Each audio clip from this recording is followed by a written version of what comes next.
This is the Freeheel Life Podcast, episode number 127. I'm your host, Josh Madsen, coming at you from the Freeheel Life shop in Salt Lake City, Utah. The best snow on earth. All right, we're back. It's Monday. Glad you're all here. And we're heading into the spring months, but that does not mean it's all over. In fact, Taylor Johnson, the general manager of the Freeheel Life, is going to be over in Switzerland this week. If you are in the zone and you are attending Telemark only, one of the most unique events around the world where only Telemark skiers are able to get onto the mountain, Taylor's going to be there. So May 5 through 8, Telemark skiing from Schiltorn to Ingetal. I'm reading off the website. Sorry. Should have practiced all my pronunciations. It says, this means 4 runs, a gondola, and a 4-seater chair between 2,400 and 3,000 meters open from 0800 in the morning to 1400 or 2 p.m. as it were. And like I said, weekend of May 5 through 8. The Schiltorn is a safe place regarding the snowpack. There's always a lot of snow in the beginning of May.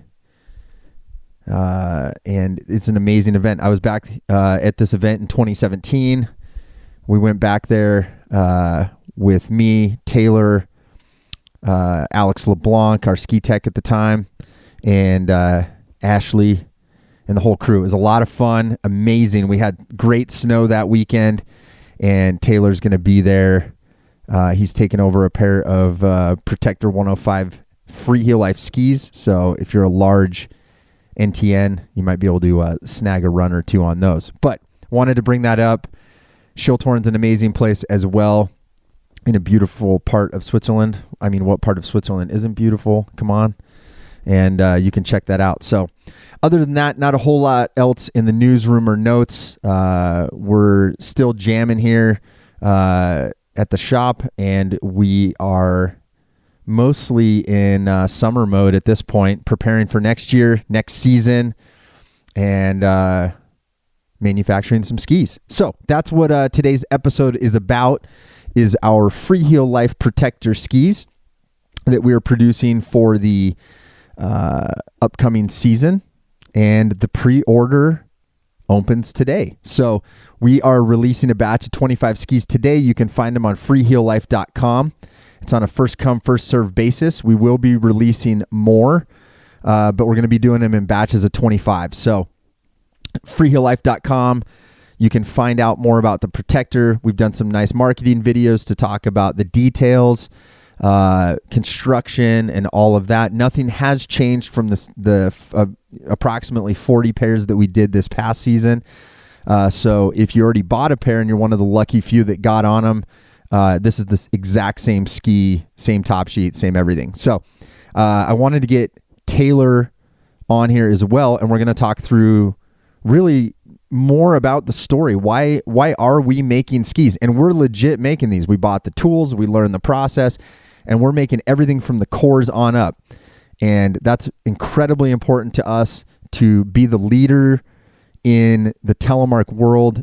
And that means that we've got to know all the different facets of Telemark, and that means making product as well as promoting the sport, protecting the turn, and doing all that. So without further ado, please welcome Taylor Johnson.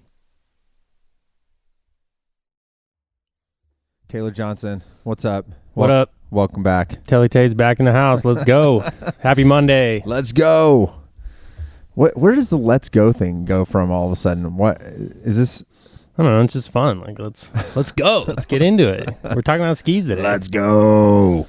You made a movie called Let's Go. I know, but now I feel like there's like this cultural thing, and I don't know if I figured out that you guys are all saying it, and then I'm like, wait a sec, I'm old and I don't know if there's like a cultural reference, because now everybody's like, and it's not just like let's go. Are you sure your Telemark movie wasn't the cultural reference? It was it's what started it all. Let's go. All right. So I wanted to get you back on.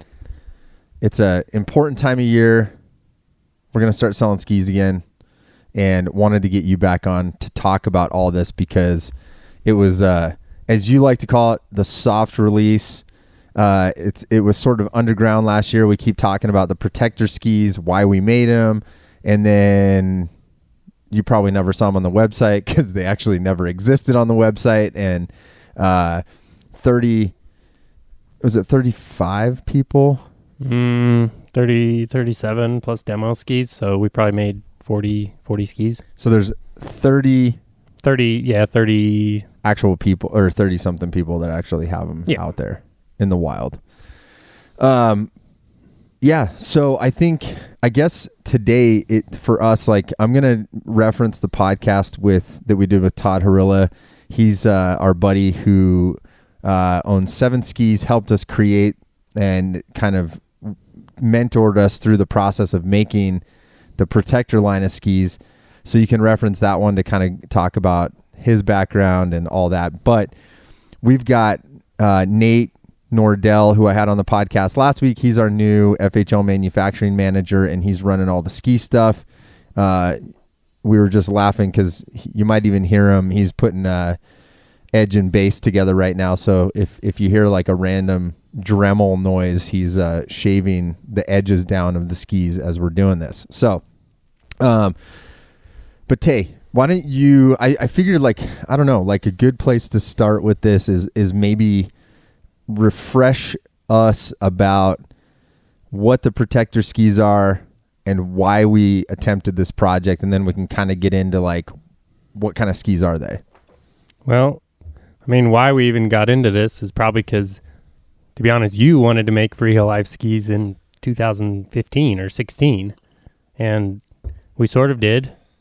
There are Freeheel Life skis from 2015 and 2017. I think we did two releases, and that project just kind of got put on the back burner as we had other focus in the shop. And the 2015 or 17 versions of the Switchblade, Rude Boy, and 801, yes, they had Freeheel Life name on them, but they are a Freeheel Life ski in a very different way than the Freeheel Life Protector skis, in the sense of, we just hired Todd to build us custom skis with our logos on them pretty much. And the Protectors was, we have a big warehouse that nobody really sees when they come to the shop that we set up into like a ski factory. Yep. Where pretty much, the majority of the processes were done in the Freeheel Life building, which by Freeheel Life employees. So that's very different. And that's very cool for us. I think, in a lot of these other podcasts, you've talked about Telemark industry and sort of like shopping within Telemark. And, there's definitely other brands, mostly binding brands, that kind of are a true definition of that, in the sense of, where does our dollar go? It's like, if we look at Telly in a larger snow sports world, it's not getting the investment from big companies, which is, I guess, good for us, because that means smaller companies like us and 22 Designs and M Equipment and Bishop and everybody, we can kind of be the ones that are serving that group of the snow sports market, which is Telemark. And sometimes I walk, most of the days I walk into the Freeheel Life shop and go up to my office, and I'm just in Telemark land, and that's all I'm thinking about. That's probably a different way of thinking than other people, outside looking in for us, where they think we're just in the ski industry. And the point of building these skis was that, it was built by a Telemark skier. I mean, literally, like, Nate is a Telemark skier, and he's building your skis this summer. Yep. Or, a combination of all of us might fill in with a couple of the processes here and there, but for the most part, it's Nate. And they're for a Telemark skier. Not that they wouldn't make a good ski if you put alpine bindings on them, I guess, but their Telly is the main focus of that. And what is the Protector? Well, the Protector is a modern traditional ski was kind of the words we were using.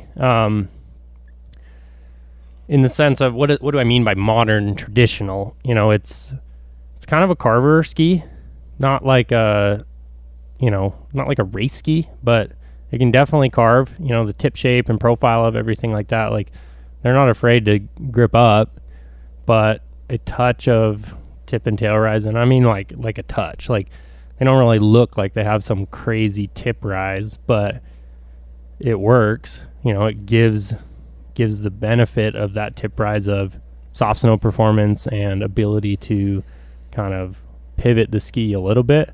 They're pretty long, effective edge. From a layup standpoint, what's important to us is holding a Telemark binding in. That's a very key part of being a Telemark ski. So what do we do for binding retention? Hardwood, basically. The stringers of a ski core, a ski core is multiple pieces of wood basically glued together to achieve some sort of performance, whatever performance you're looking for out of,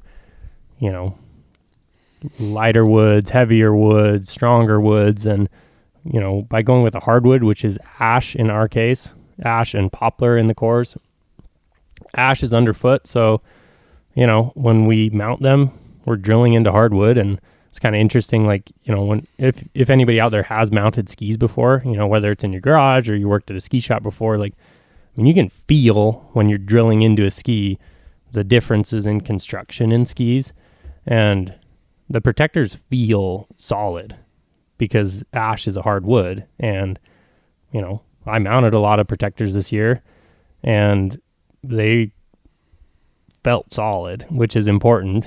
And the ash does more than just binding retention. It's also like that hardwood provides just some dampness and stability, like especially opposed to like a touring ski that's using a aspen or a paulownia or some other lighter wood. So with that being said, of core, I guess, is that's like the heart and soul of the ski. Maybe I was gonna say something about this because this is the wood that we're using.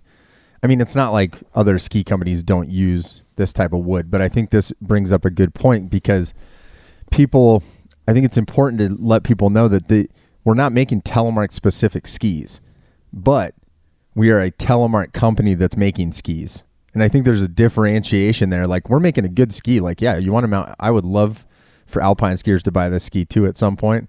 And then we can take their money and put it back into Telemark, because really, I just want to point that out. I know I'm always beating this drum, but that is literally what we do when we go buy from alpine ski companies, which is the majority of skis out there. Is basically our money is going somewhere else. So, not only is the ash in this core layup giving binding retention specifically for a telemarker, but I just wanted to point out that the idea is that we're making a great ski that just happens to have features that work really well for telemark skiers, but anybody can use them. All right. Yeah, I mean, it's from a shape standpoint, like that's a good point. There's nothing like crazy that makes the ski only work if you're dropping a knee. That's like, I don't know, maybe we'll get down the drawing board someday and come up with some crazy shape that only works when you make a telemark turn. I don't really know what that involves, but it's like, the point is it's a good ski, and it's a good ski for telemark skiers by telemark skiers. Yeah. And like the early tip rise, I think that's the thing, is features like early tip rise are a huge advantage to a telemark skier. Yeah, with other brands we sell in the shop, even like an early tip rise is a selling point for a lot of other skis. And early tip rise was not designed or developed by, I don't know who the first brand that made an early tip rise ski was, but they didn't design it with telemark skiers in mind. It just, like, as a secondary result, works really good for tele because, especially in soft snow, obviously we're really getting over the tip of that drop knee ski. And if you have a little bit of tip rise there, like, all of a sudden that ski just doesn't want to dive underneath and send us doing cartwheels. Like, I've definitely done a cartwheel or two on the protectors, but I would not blame that on the ski. I'd blame that on more snow conditions or just not paying attention, while I'm skiing. But so other things on layup, we've talked about this maybe on other podcasts, but if this is, your first intro to protector skis, Poplar and Ash. Ash goes down the center of the ski. Poplar is, just a little bit lighter. Just if we did like a full Ash ski, it'd be relatively heavy, I think. And having that Poplar in there just kind of balances that out from a swing weight standpoint and overall weight standpoint. Fiberglass is in like every ski, I guess. Maybe not some DPS where it's called a full carbon ski, but fiberglass is in the ski. We do use, 2 sheets of carbon fiber.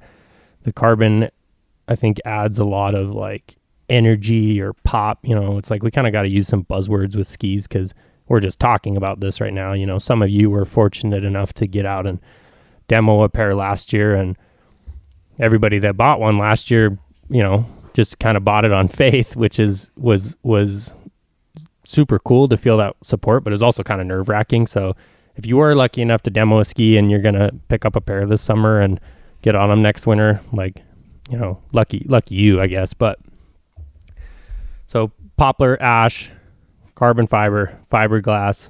We used flax, which is, I guess, I don't really even know what flax comes from. I know it's a natural fiber. It's like a plant, yeah. It's just a plant.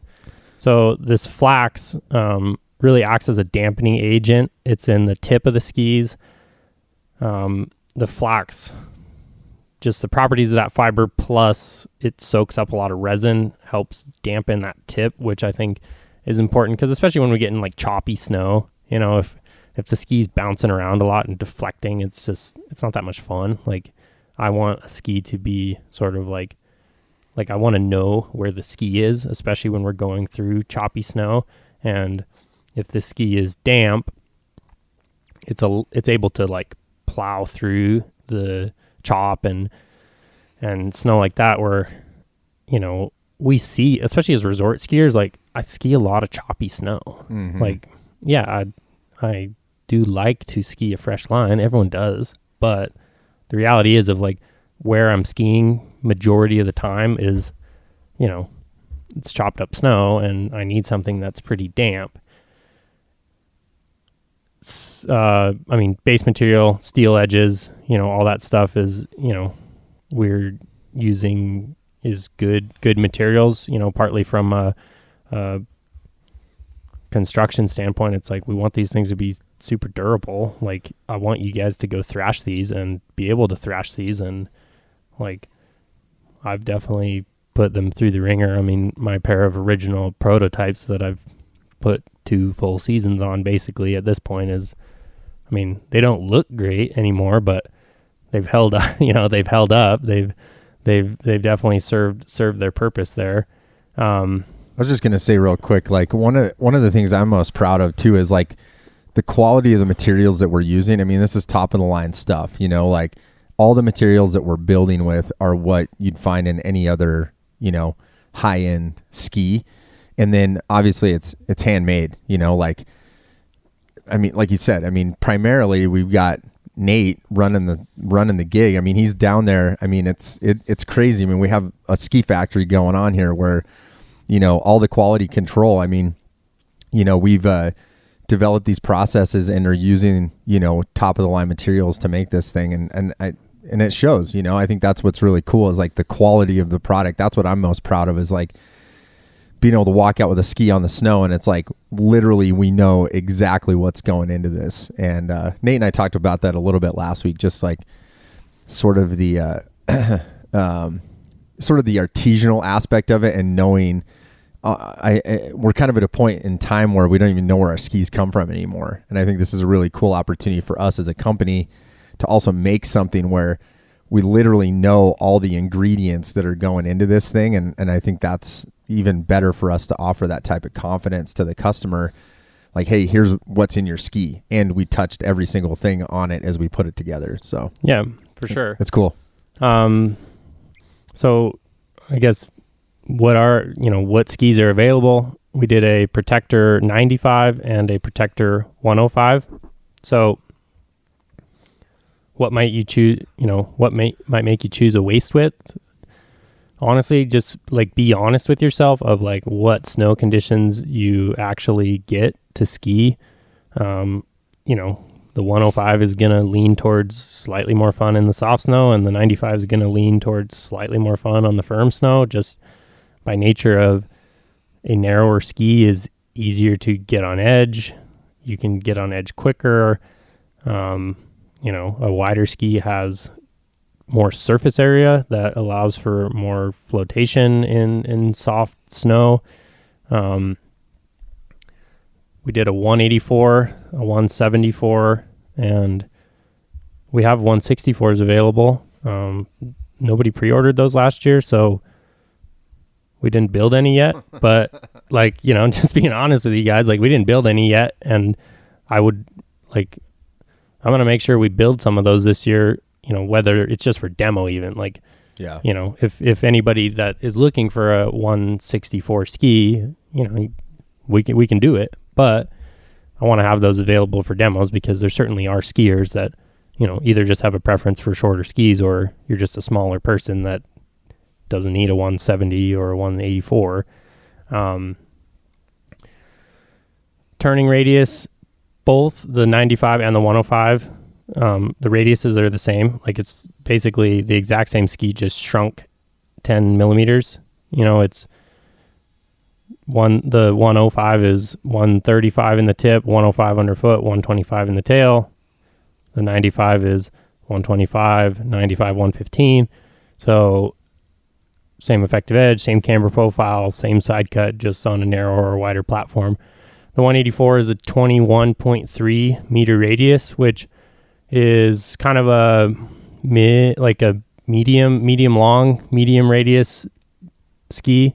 The 174 is 18.5 and the 64 is 15.9, which is pretty normal, where for the vast majority of skis out there, it's just like a shorter ski equals shorter radius, and a shorter, a smaller skier just likes that, or that's just what it is.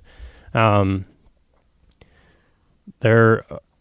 did talk about there's early rise tip and a little bit of tail rise, but honestly, these are, as I used that word earlier, a modern traditional ski. It's pretty long effective edge, which is different than some of the other skis out there these days, where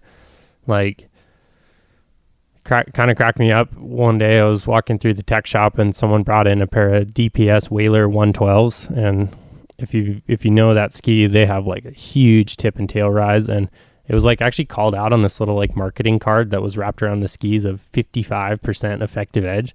So basically that means half the ski isn't touching any snow when it's sitting flat on the ski, which in deep snow at 112 underfoot, maybe that works just because it's really floaty and stuff, but it also makes the ski super pivoty and kind of squirrely, in my opinion. I have a personal preference for something with slightly longer effective edge, just because I like to turn. I like to get those skis on edge, and having more ski to do that, allows me. I think there's a nice balance point on the Protectors where you have that effective edge when you want to just lay them on edge and grip them up, but that subtle tip and tail rise gives me enough to kind of slide that ski out, pivot it, or, in soft snow. I mean, we were looking at videos the other day of, we were out skiing the Protectors, and we're filming each other, and, we've caught a good little spring storm skiing day, and it was you could just see it in the video of that tip was, coming up and floating, partly because of the camber profile, which includes that subtle early rise tip, but also flex, right? I've talked about materials and shape and radius and stuff, but we haven't even really talked about the flex of the ski. I would classify this as kind of a medium flex ski. Longitudinally. Yeah. So if we talk about ski flex, think about it two ways of one, like the classic, like you're in a ski shop and you just like, you give the ski a flex. So you kind of grab the tip, you put the tail against your foot or something, and you push on it from underfoot. That's a longitudinal flex. So yeah, kind of like a medium flex longitudinally. And then there's also torsional flex, meaning if the ski was laying flat, I'm trying to think of the best way to like describe this verbally. If the ski was laying flat, can you twist the ski in the other direction? So you flex it like, from the middle, holding the tip, flex it out that way. And then can you twist the ski? The protectors are relatively stout torsionally, not like crazy, but they are stiffer torsionally than some skis, which means when you do have that ski on edge, they don't want to like fold. Like almost like think of it like if you got a ski on edge underfoot and the ski was like super soft torsionally, the like angle that you're getting the ski on edge underfoot, the tip or tail could be like flatter to the snow. Whereas with a stiffer torsional ski, like everything's gonna kind of get up on edge, which I think helps with, on groomers, where you can push on that ski. But that combination of like a medium flex longitudinally and slightly stiffer torsionally means I get it in moguls or something and I can flex that ski, or the ski is flexing just by the nature of the terrain. And then torsionally means I get the performance on, more firm snow or, more smooth terrain, I guess.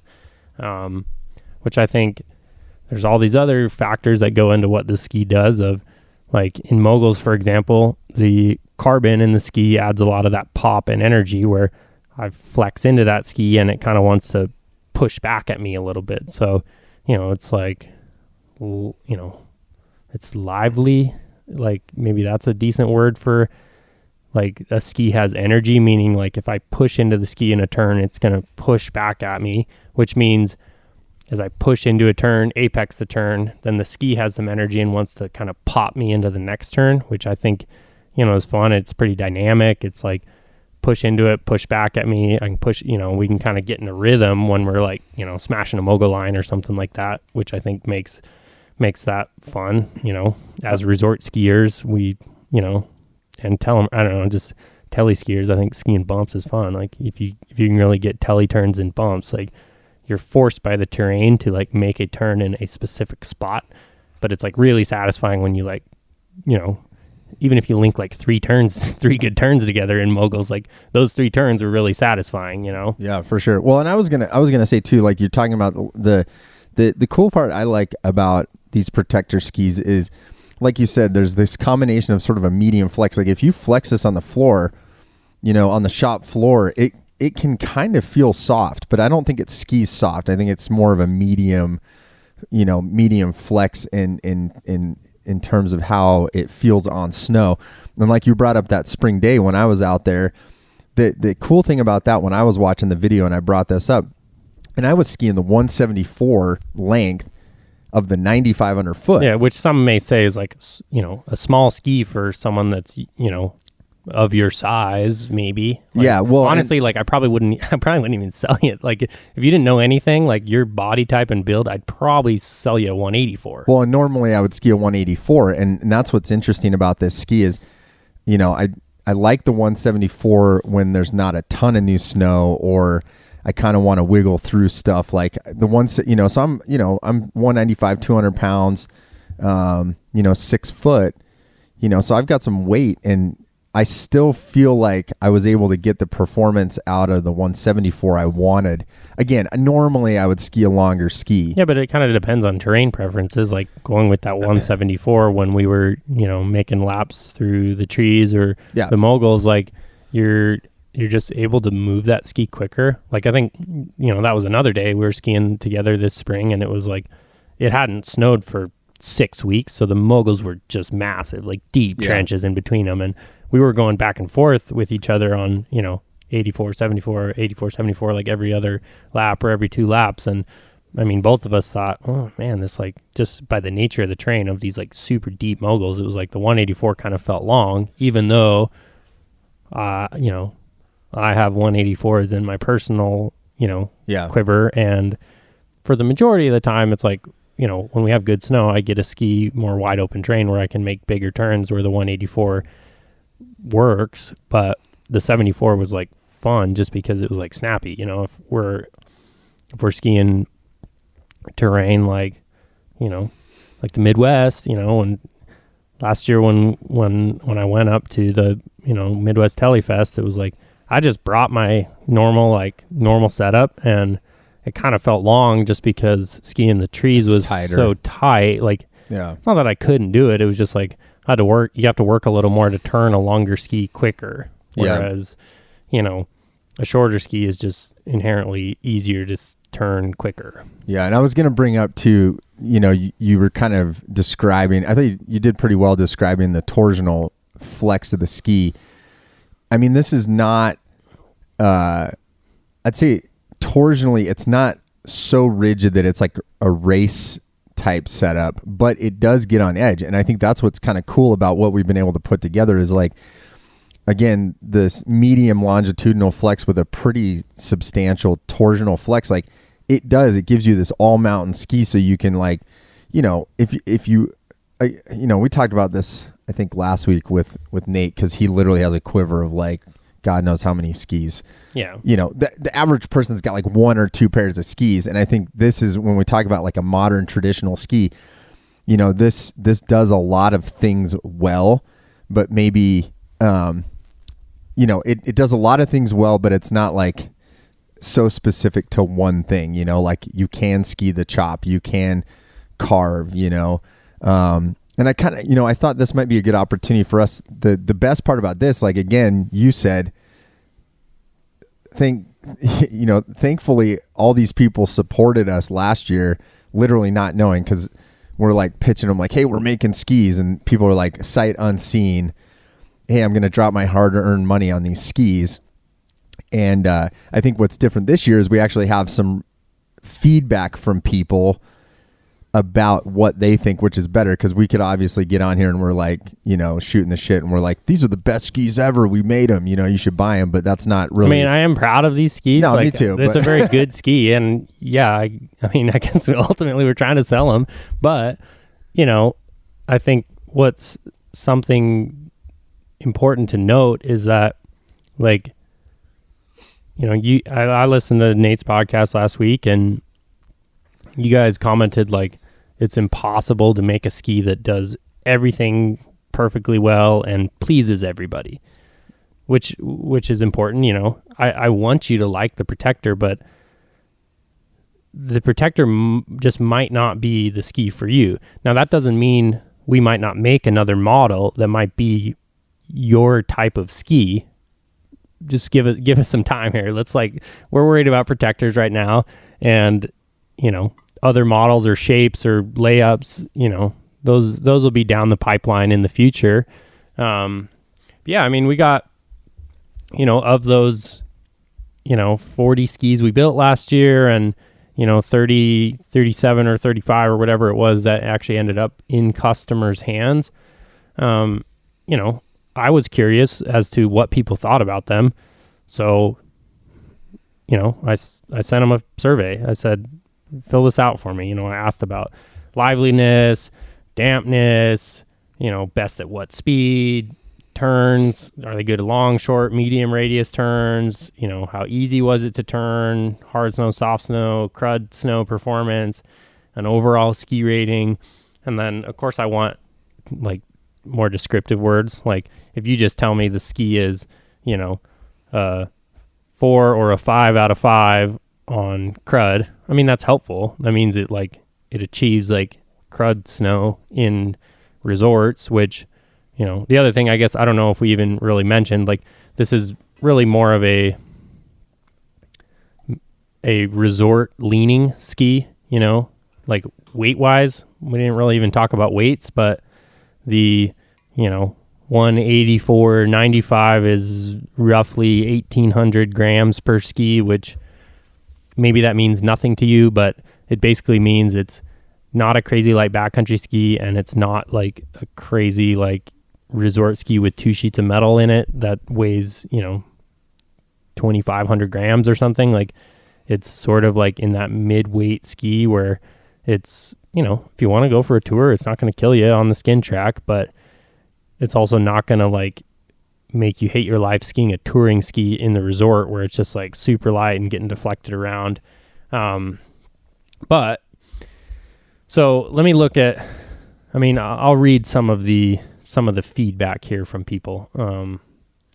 Some of these guys I know personally, and they probably wouldn't mind being called out, but I'm looking at this view on my computer here as kind of anonymous. Someone says, I feel like the FHL Protector 95s in a 174 are as good as a one quiver ski that can be made. Thank you, that's flattering. I've done just about everything on them, resort, inbounds, touring, and even some avalanche rescue work. So that's kind of cool. He must be a, ski patrolman or, works on, he's a pro, meaning he works on skis in the industry. So that actually seems like a good guy to test it, because he probably has access to, pro deals where he could pretty much get whatever ski he wants at a pretty good price. He puts time on them. He said, I can't find a single fault with their performance. Again, he seems to be flattering us a little bit. Though not designed as a super lightweight ski, paired with the Lynx, they are way lighter than many of my other 75 millimeter touring setups I have. Bases seem super tough, which is a characteristic I love in a ski from a durability and longevity standpoint. Okay, that particular comment didn't really tell me a lot about like specifics of performance, but sounds like a 95 underfoot for him was just his probably go-to ski this year, which is cool. Oh, overall happiness. So overall happiness. Next one, Versatility. It does Michigan ice and Colorado soft snow. Moguls and cords, no speed limit. Does slow and fast, slalom, GS, super G, and downhill radius turns, no problem, bizarrely.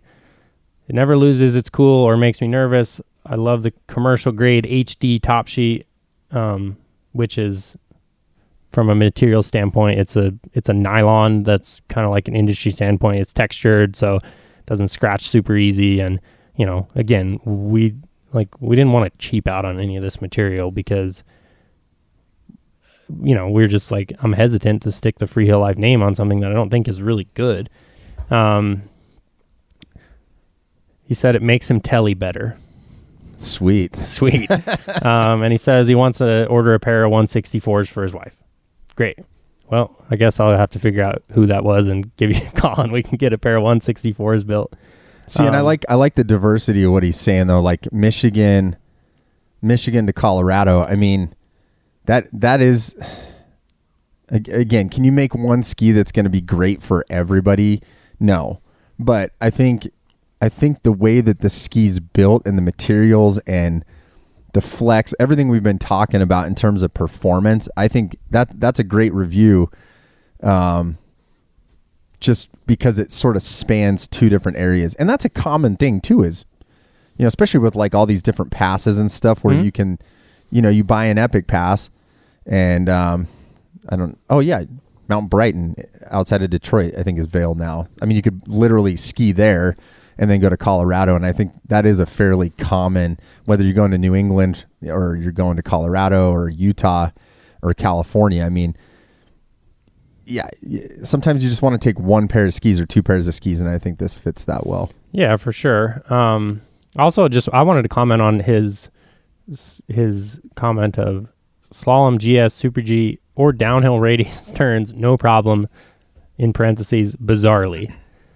Well, that is kind of bizarre, because if you actually thought about it, of slalom skis to downhill racing skis, they're completely different in terms of shape.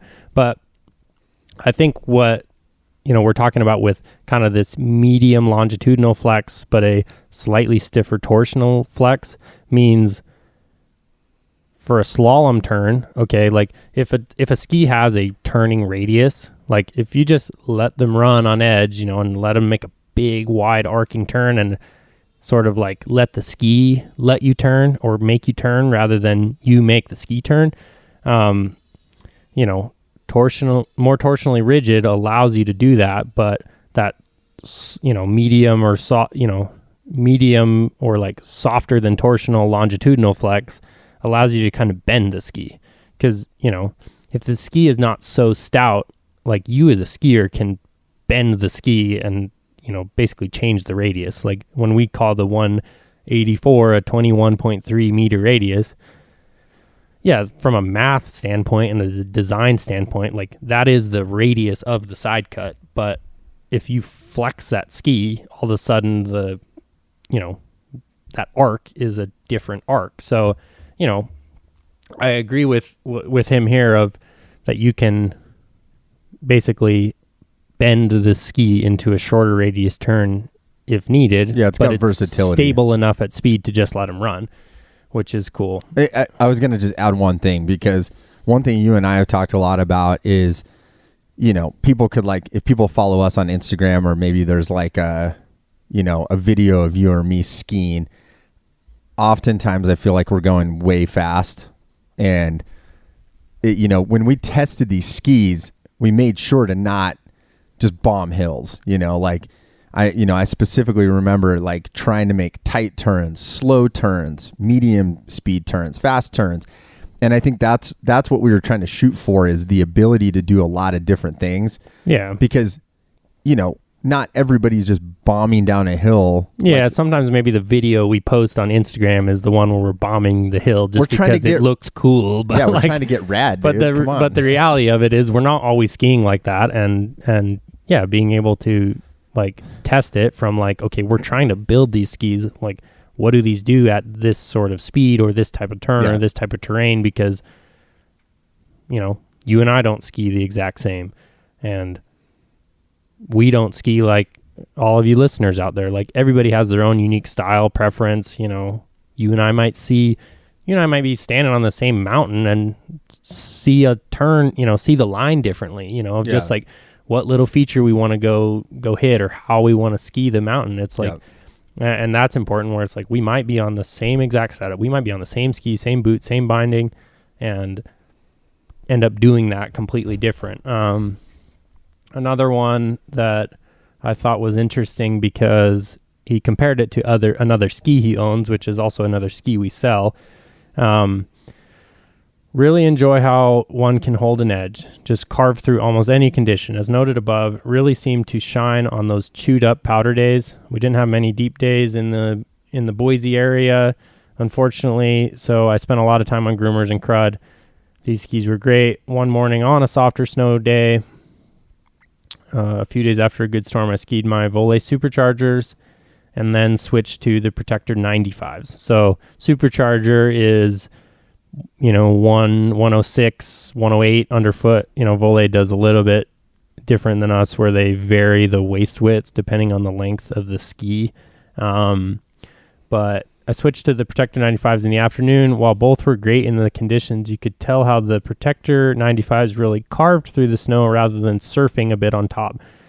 It was also my first season on Outlaw X and TX Comp, so something to get used to as well. But with this setup, the 95 Protectors seemed to get better the harder you skied them, that's a cool comment. I think that comment doesn't mean you have to ski them hard,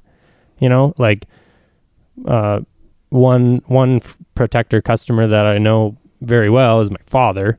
I asked him about these skis a lot, because it was interesting. Like, he has another pair of Freeheel Life 801s from 2017, which are 114 underfoot. That's his like dedicated POW ski, and he didn't get on those that much this year, partly because we didn't really ski that many deep days that were warranted of a 114 underfoot ski. But, although he is like kind of like brainwashed into Freeheel life, like I was, listening to all his feedback with like, listening to it and taking his word for it, but also like trying to like eliminate the bias of like, he's my dad and he's shopped with us forever. But it was like the Protector 95s really ended up being his everyday ski. I mean, he's got Freeheel Live Switchblades, Freeheel Live 801s. He's got a pair of Black Diamond Boundary 100s, and the Black Diamond Boundary 100 was kind of his like everyday ski for the most part. The Switchblades are really like Carver, to be honest, and maybe on a firm groomer day he would choose those, but the Protector 95s kind of just were his everyday ski this year. And talking to him about that, it was like his words that stuck out with me of it was he was like, it was just like easy to ski because it did what I wanted.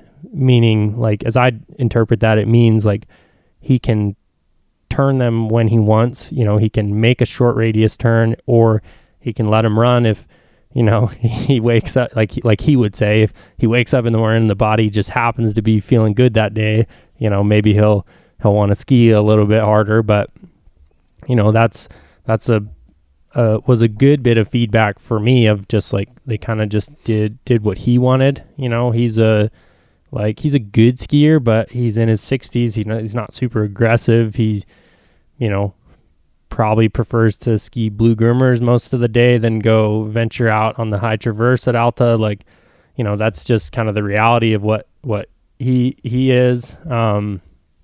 So that was kind of cool, where it was just like it could kind of do what he wanted. Next one says, I love the shape of the ski. I think it's just perfect. Just enough tip and tail rides to make it great and playful. It initiates in the softer stuff enough, but also a nice amount of camber to make things manageable. I'm also a fan of the simple but complete graphics. Well, I mean, that's cool. Like, thanks for the graphics. I mean, I do think I did get a little bit of feedback from other people this year of like, dude, it's sick. Like, people are asking about what these are in the lift lines, which is fun. I don't know.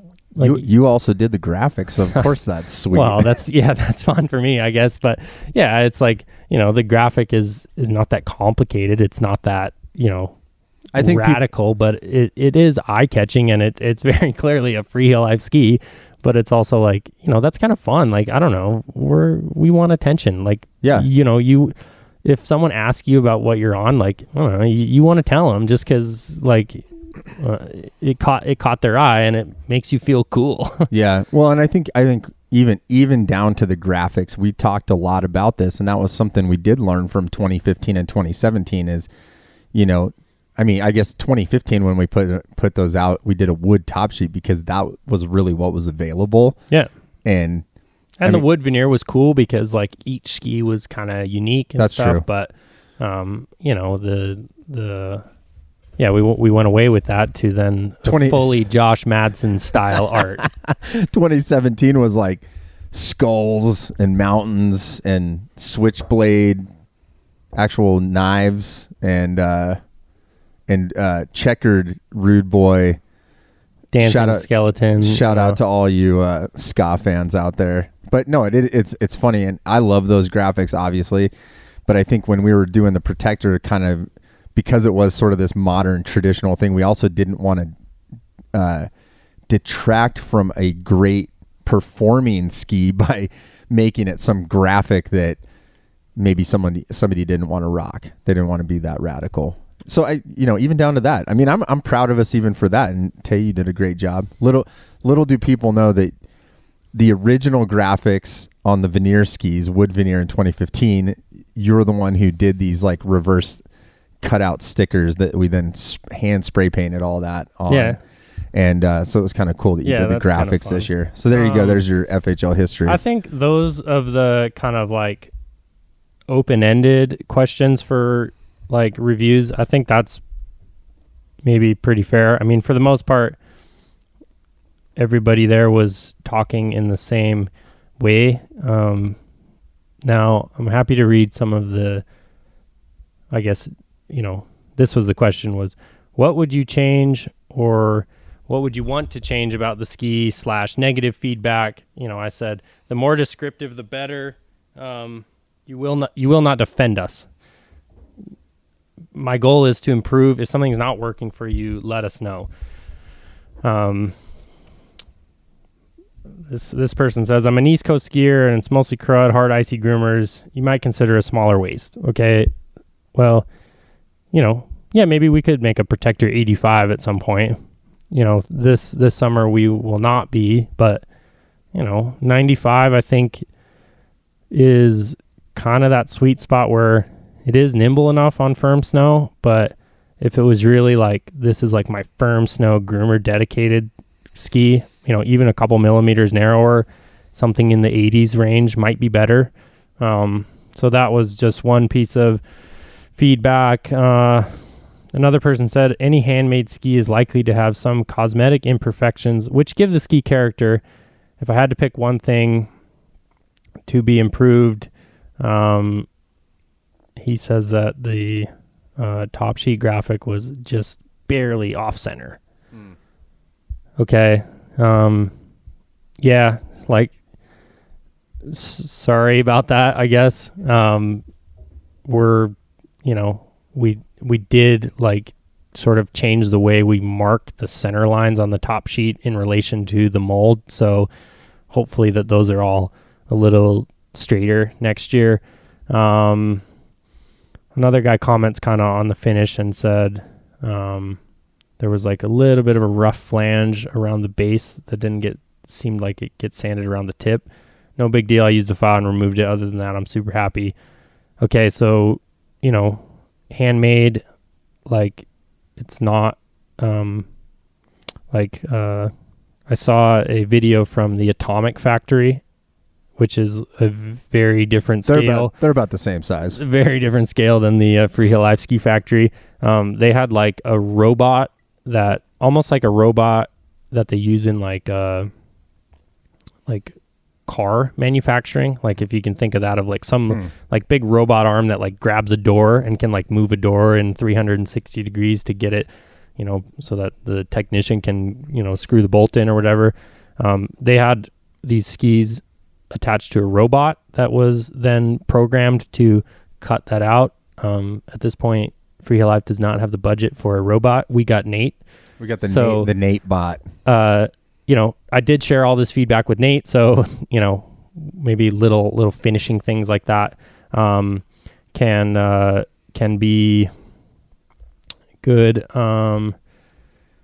Let's see what else is I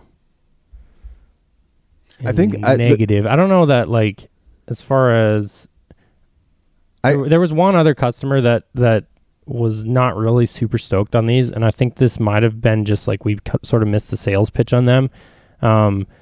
They were, I think, trying to replace a Blizzard Bonafide, which like is narrow and really stiff and has metal in it.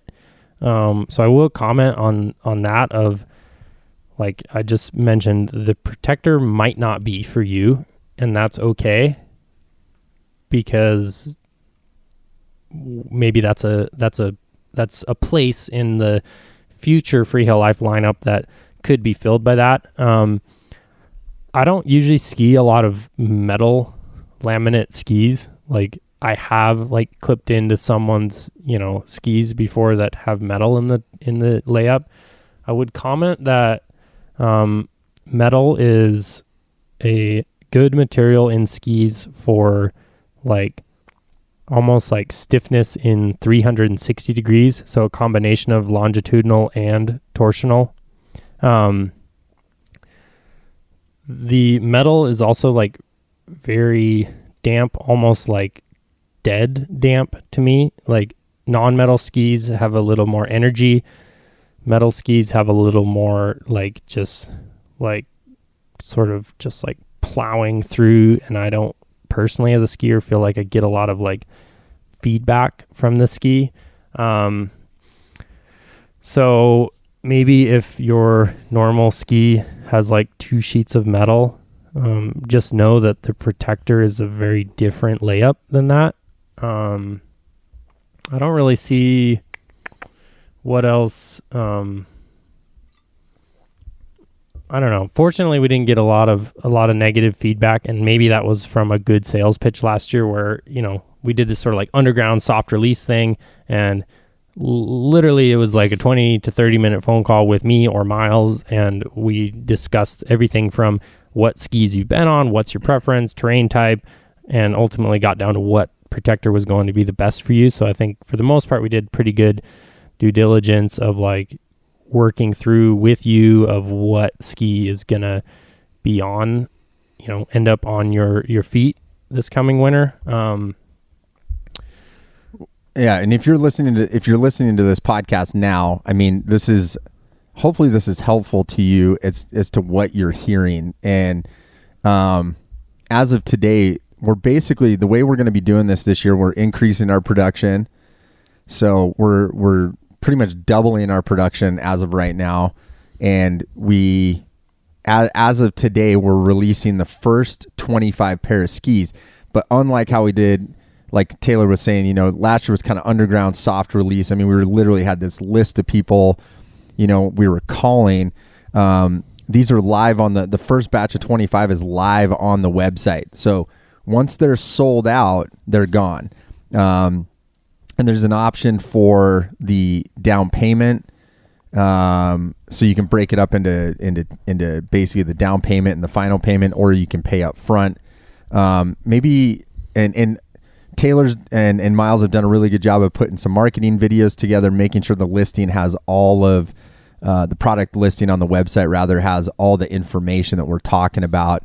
And also you can kind of see some videos of us skiing and whatnot. But it's also like, yeah, they're on the website. So freeheellife.com, skis, Freeheel Life, Protector 95, Protector 105. There's the sizes. There's the options for paying the deposit or paying the balance in full. How much are they, by the way? We are coming in at $1,000 for the Freeheel Life protectors.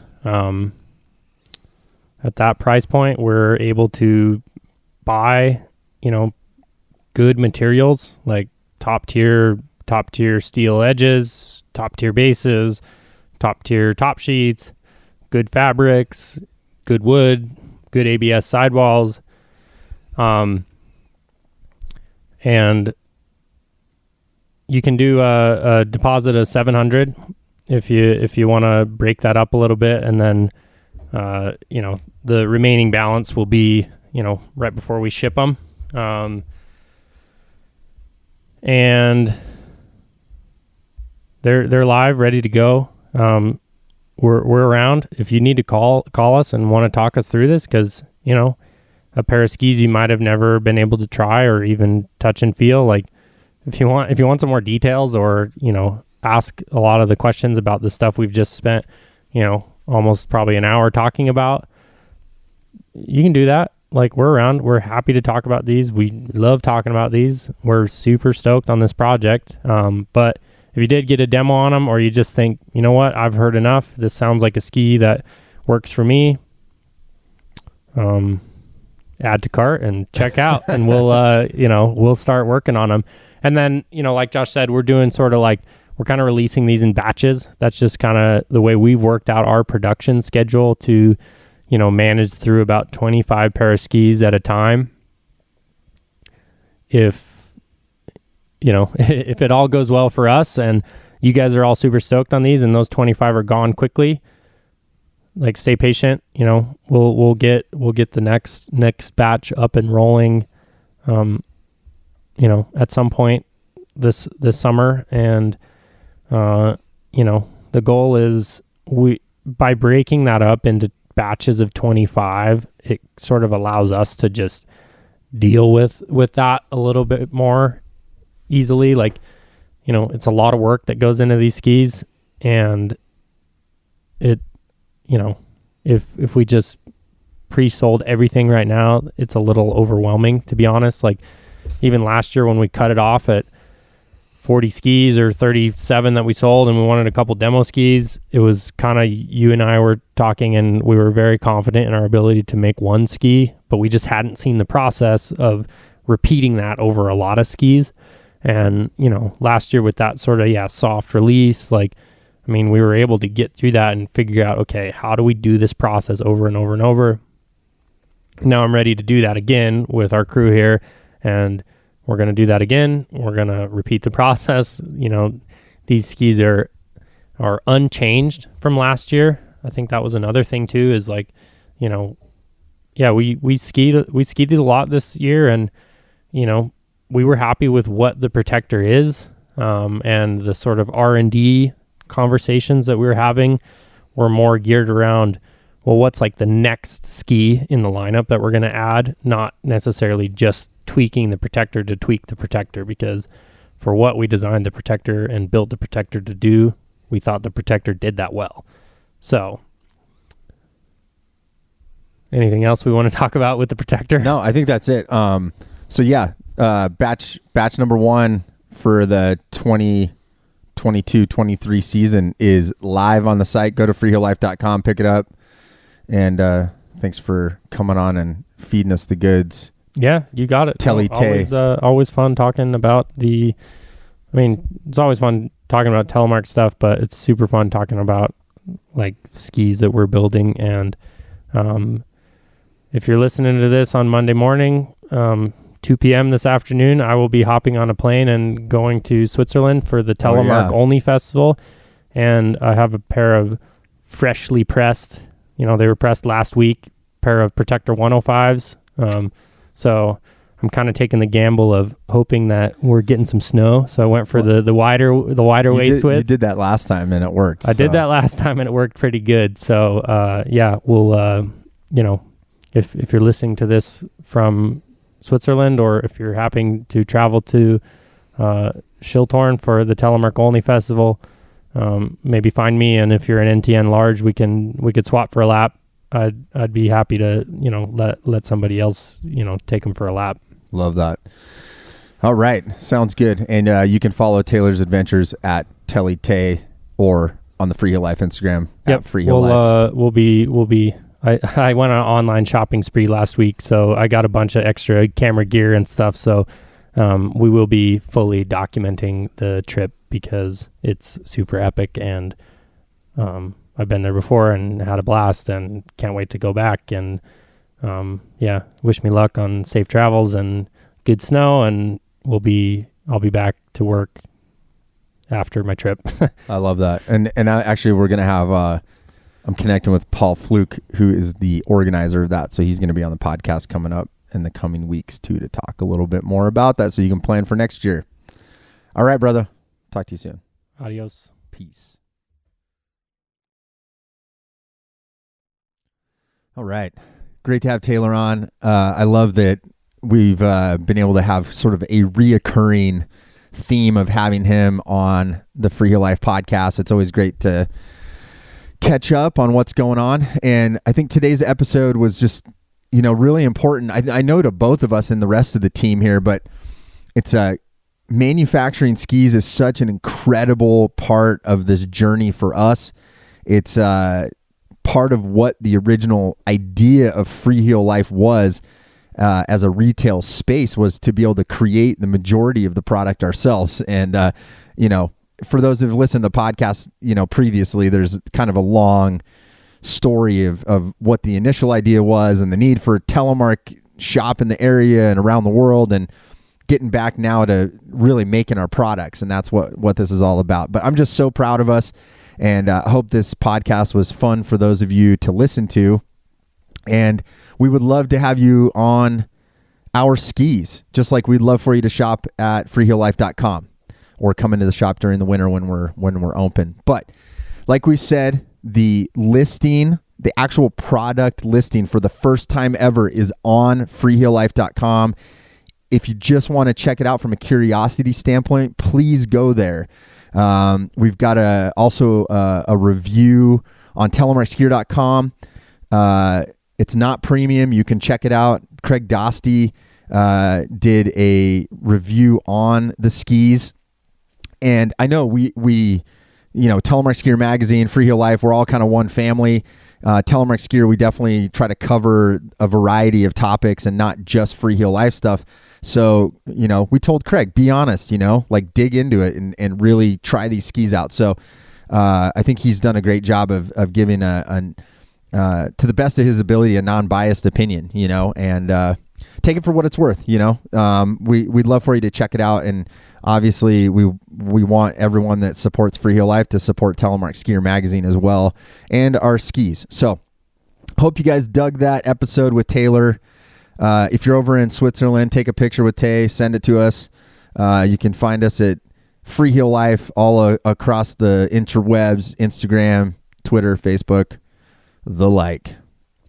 And you can email me directly at podcast@freeheellife.com. Miles is taking over customer service at freeheellife.com for the summer, so you can email questions into there. Don't expect his faster response. Yes, we are working. However, it's a little bit smaller crew. So thank you for your patience in advance. You guys are awesome. Thanks for listening as always. If you have a chance to rate and review the podcast on Apple Podcasts, I would greatly appreciate it. And hope you have a rockin' and rollin' week. And until next Monday, spread Telemark always.